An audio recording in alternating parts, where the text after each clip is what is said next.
Yes, 105.1 FM The Hardest Hits in Medan. Rekan sebaya balik lagi barengan Daniel pastinya cuma di Kiss FM Medan. Dan kali ini seperti yang Daniel bilang tadi rekan sebaya, Daniel udah spill ya. Kali ini Daniel bakalan ngobrol-ngobrol asik nih ya barengan teman-teman dari KPP Pratama Medan Petisa di sini. Halo. Hai, di sini ada Kak Zehan dan juga Kak Siska. Gimana kabarnya pagi ini? Baik. Baik ya. Macet nggak tadi Kota Medan? Lumayan ya Kak ya. Lumayan aman ya, lumayan aman ya. Oke, siap. Nah, untuk Kak Zehan dan juga Kak Siska, nah kali ini kan kita mau mengangkat tema tentang yang namanya NPWP keluarga di Cortex. Ya, betul. Nah, untuk mengawali pembicaraan kita pagi ini, bisa dijelaskan gak sih sekilas tentang Cortex itu apa rekan sebaya? Jadi Cortex itu rekan sebaya sebenarnya memang pembaruan sistem inti administrasi perpajakan di Indonesia.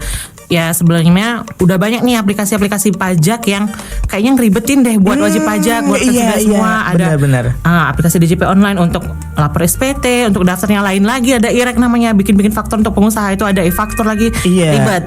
Nah, jadi sekarang DJP ini membuat satu program, jadi di situ terintegrasi semuanya di situ.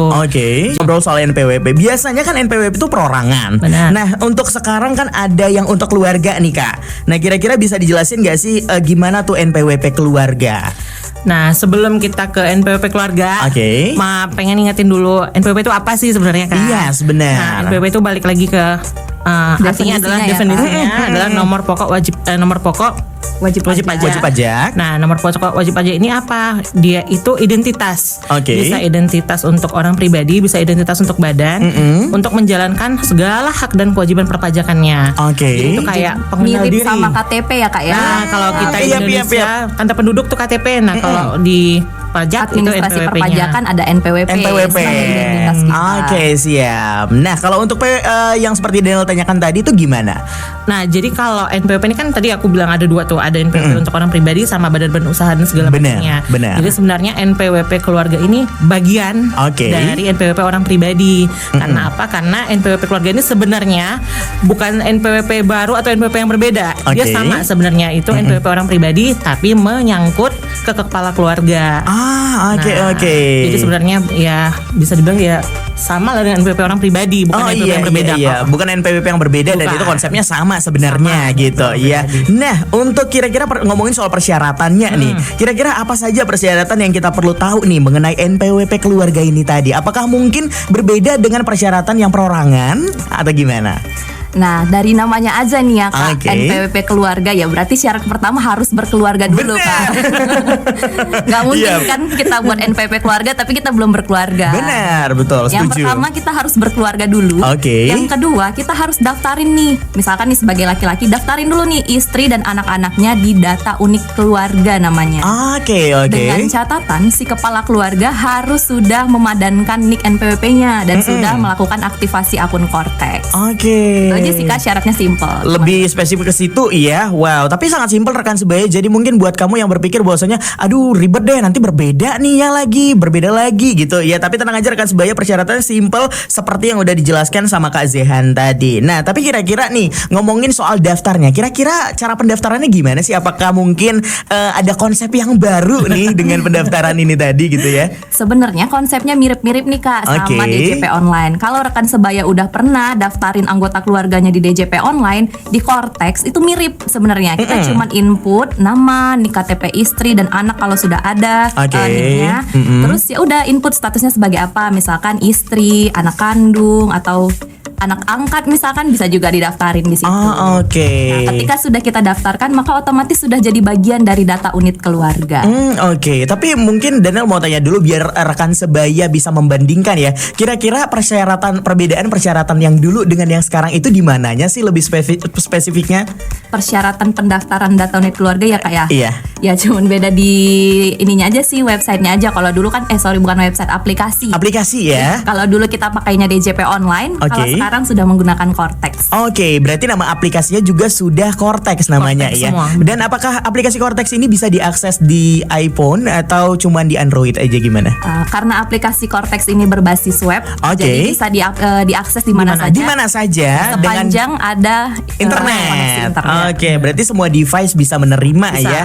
Oke, nah rekan sebaya itu tadi kita udah dijelaskan gimana cara daftarnya. Tapi buat rekan sebaya yang baru-baru menikah nih ya ceritanya ya. Kira-kira kalau dulu kan NPWP kepala keluarga itu udah menanggung semua.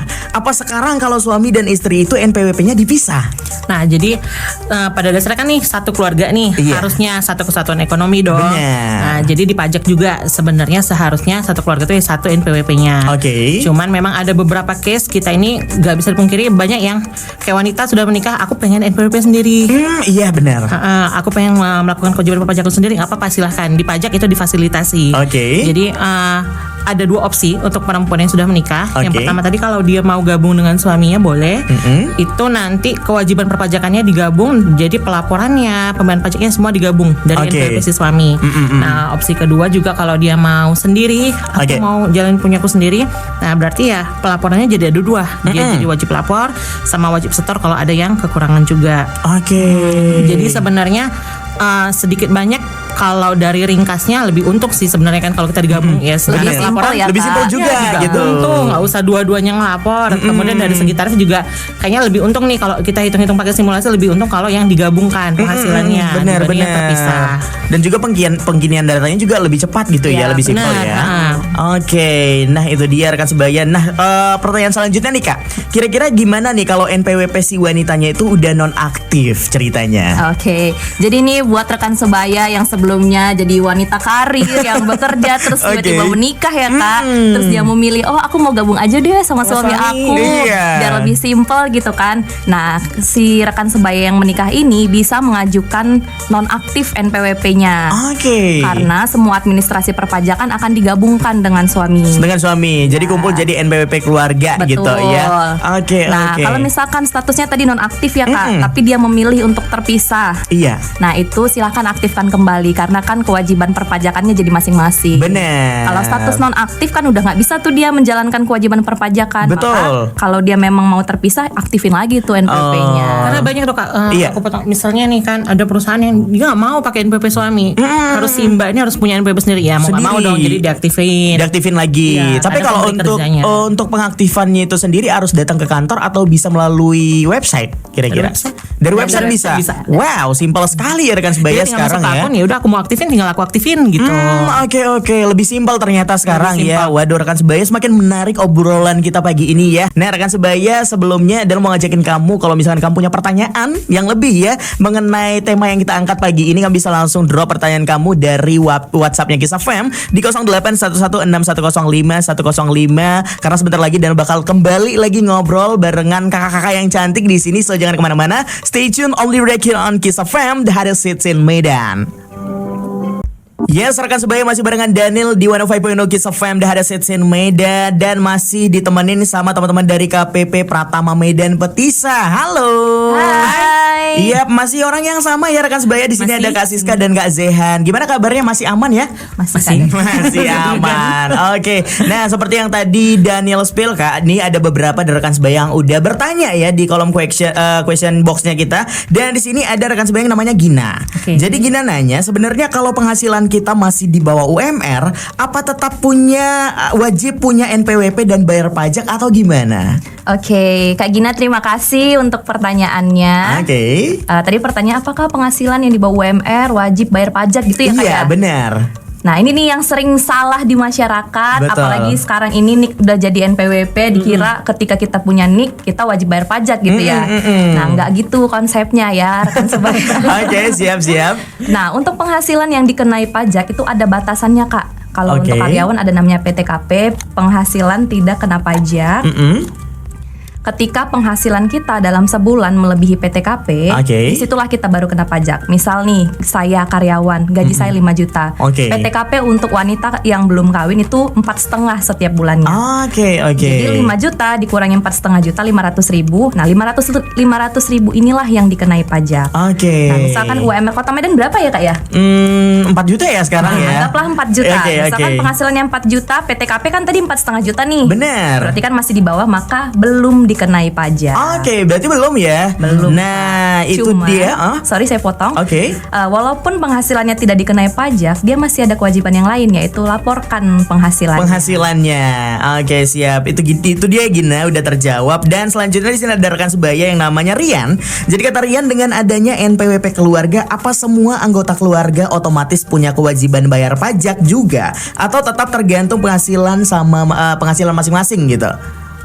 Jadi kalau misalnya dibilang wajib bayar, tentu tidak. Tentunya tidak. Baliknya ke jumlah nominal uang yang didapat tadi kan Kak, totalnya. Cuman memang untuk dia masuk ke keluarga itu tadi harus didaftarkan di DUK kan dulu. Daftar unit keluarga, kalau enggak akan masuk.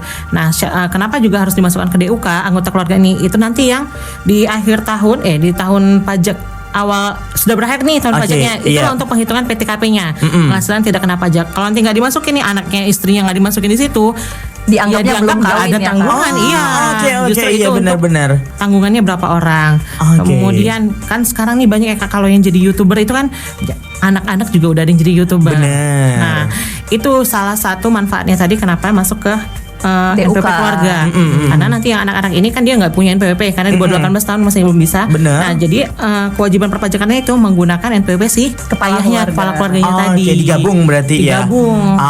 Siap. Jadi walaupun dia masuk ke data unit keluarga, dia memang belum wajib Kak untuk bayar pajak sepanjang dia belum punya penghasilan.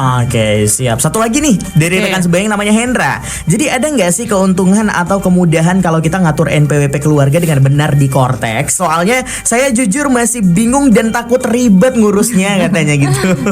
Ini ya kadang-kadang masih ada salah paham terkait pajak. Kadang-kadang dipikirnya pajak tuh meribetkan atau menyusahkan, menyulitkan. Padahal sebenarnya enggak loh kawan pajak. Nah, ketika kita menggabungkan NPWP anggota keluarga kita di satu NPWP, itu ada beberapa keuntungan. Apa aja Kak Zehan keuntungannya? Nah, misalnya kalau dari segi yang tadi sederhana kan, ya udah pasti cuma satu yang lapor. Kemudian kedua, nah kalau kita hitung otomatis tadi, kalau dia yang NPWP terpisah, itu harusnya ada penghitungan kembali. Jadi pajaknya harusnya ada yang kurang bayar nanti tuh di istrinya. Jumlah pajak terutangnya lebih besar kalau NPWP-nya dipisah. Nah, kemudian itu tadi kalau sudah digabung, ya PTKP-nya tadi tuh. PTKP-nya lebih tinggi Kak, penghasilan yang tidak dikenai pajaknya lebih tinggi, sehingga pajak yang masih harus dibayar itu lebih kecil. Lebih kecil. Nggak ada malah ya biasanya ya. Bahkan tidak ada ya. Bahkan nihil. Nah itu dia rekan sebaya. Tapi untuk pertanyaan selanjutnya nih Kak ya, kira-kira apa perbedaan cara daftar NPWP di Kortex dengan yang sebelumnya? Perbedaan cara daftar NPWP yang sekarang dengan yang sebelumnya. Yang pertama dari websitenya dulu Kak. Kalau yang dulu kita daftarnya dari IREK Online. Nah, kalau yang sekarang kita daftarnya dari Kortex DJP. Websitenya kortexdjp.pajak.go.id. Nah, perbedaannya lagi, kalau daftar NPWP sekarang itu ada validasi data NIK Kak. Jadi sistemnya DJP itu sudah terhubung dengan sistemnya Dukcapil. Jadi kalau misalkan ada isian yang nggak sesuai data Dukcapil, nanti nggak bisa daftar NPWP. Gitu. Selain itu ada juga namanya swafoto untuk memastikan yang mendaftar NPWP adalah benar yang bersangkutan. Jadi nggak akan ada lagi tuh nanti NPWP bodong, nggak ada lagi kan? Nggak ada lagi calo-calo gitu ya. Karena biasanya kan gitu ya.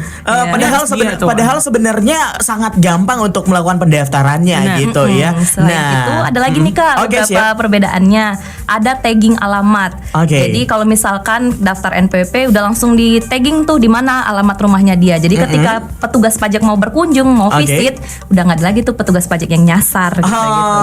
Siap. Verifikasi juga tuh, verifikasi alamat sama nomor telepon. Nah, selama ini tuh banyak Kak yang bodong-bodong. Nah, sekarang nggak bisa. Sekarang nggak bisa. Tuh alamat sama alamat email sama nomor HP. Harus benar-benar data diri sendiri gitu ya. Nah, kira-kira untuk cara loginnya nih, gimana nih cara login rekan sebaya untuk di Kortex tadi? Cortex. Jadi tadi webnya cortexdjp.pajak.go.id. Oke. Untuk yang sudah pernah punya NPWP dulu udah bisa tinggal login aja pakai nicknya. Nanti paling ketika masukkan password dia minta tuh otomatis riset kata sandi karena berbeda dengan yang DJP online dulu. Untuk yang belum punya NPWP sama sekali bisa registrasi nanti di bawah daftarkan NPWP.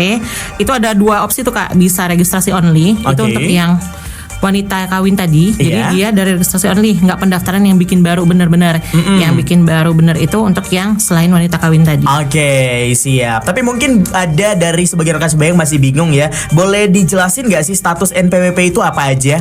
Nah di Cortex itu sekarang nih ada 3 nih Kak. Kalau dulu kita ada namanya non efektif, sekarang ada non aktif namanya. Non aktif itu apa? Udah ada nih NPWP-nya, cuman dia tadi kayak misalnya itu istri yang sudah menikah, kemudian aku mau digabung nih sama suami, NPWP dia berubah menjadi non aktif. Jadi masih ada, cuman memang tidak aktif aja posisinya. Kemudian yang kedua ada yang aktif, itu yang bisa digunakan mau ke perbankan dan segala macam itu udah bisa dipergunakan. Sama ada satu lagi belum aktif SPDN. Jadi ada yang misalnya nih NPWP yang dulu atau dia pakai DUK dulu, daftar unit keluarga itu udah masuk, cuman Cortexnya itu belum diaktifkan, nicknya belum diaktifkan, itu statusnya belum aktif SPDN. Itu bisa datang langsung ke KPP. Jadi nggak dari Cortex Kak. Itu untuk yang belum aktif SPDN, belum aktif SPDN wajib ke KPP untuk didaftarkan. Iya, karena memastikan yang mengaktifkan itu adalah orang yang bersangkutan. Orang yang bersangkutan gitu. Oh ternyata ketika NPWP itu sudah tidak aktif, berarti mereka harus langsung mengurus ke kantor cabang seperti itu. Ya, ke KPP terdekat. Itu kalau yang belum aktif SPDN tapi Kak. SPDN-nya. Iya, kalau dia udah aktif di Cortex-nya, cuman Wandi mau dinonaktifkan, mau diaktifkan itu bisa dia sendiri. Itu bisa kapan aja. Nggak usah datang ke kantor. Gitu ya. Iya, Oke, siap. Nah terakhir nih boleh diinfokan gak sih ke rekan sebaya garis besar pembahasan kita pagi ini Kak mengenai Cortex ini tadi gitu. Jadi jadi secara garis besar bahasan kita pagi ini tentang NPP keluarga di Cortex, khususnya bagi rekan sebaya yang sudah menikah dan memilih untuk menggabungkan kewajiban perpajakannya dengan suami. Nah, yang pertama kalau memang rekan sebaya pengennya digabung sama suami nih, ya daftarin dulu di data unit keluarga suami. Lalu setelah itu ajukan penghapusan atau penonaktifan NPWP sebagai istri. Karena semua kewajiban perpajakannya kan digabungin nih sama suami. Dan pastikan bahwa suaminya udah aktivasi NIK dan sudah punya akun Cortex. Kalau nggak bisa masuk ya kan? Kalau nggak bisa didaftarin. Dan yang terakhir berkeluarga gitu.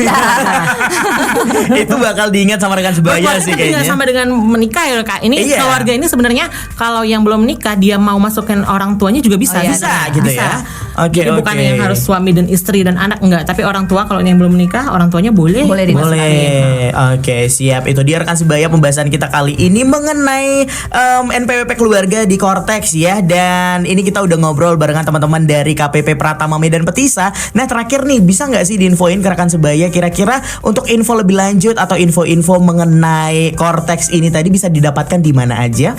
Rekan sebaya kalau mau mendapatkan info terkini terkait perpajakan silakan follow IG kami di @pajakmedanpetisa, Twitter juga sama @pajakmedanpetisa, atau YouTube kami di KPP Pratama Medan Petisa. Wow, nanti di sana lengkap rekan sebaya, kamu bisa menghubungi siapa aja atau mungkin kamu ada kebingungan ya mengenai aplikasi atau website yang ada. Nanti kamu langsung hubungin aja rekan sebaya ke Instagram yang udah Kak Siska spill tadi ya. Atau di konsultasi juga ada ya Kak. Kita ada nomor WhatsApp. Kalau misalnya ada bingung mau konsultasi lebih lanjut di 0851 9591 1124. Itu WhatsApp chat only tapi ya. Chat only, jangan telepon ya, apalagi video call.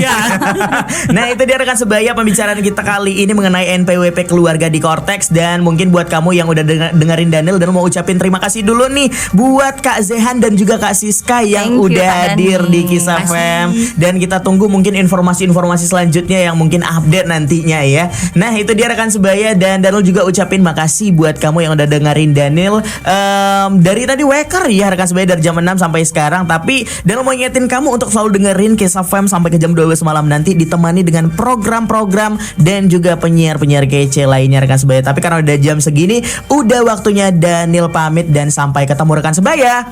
Stay tune. Bye.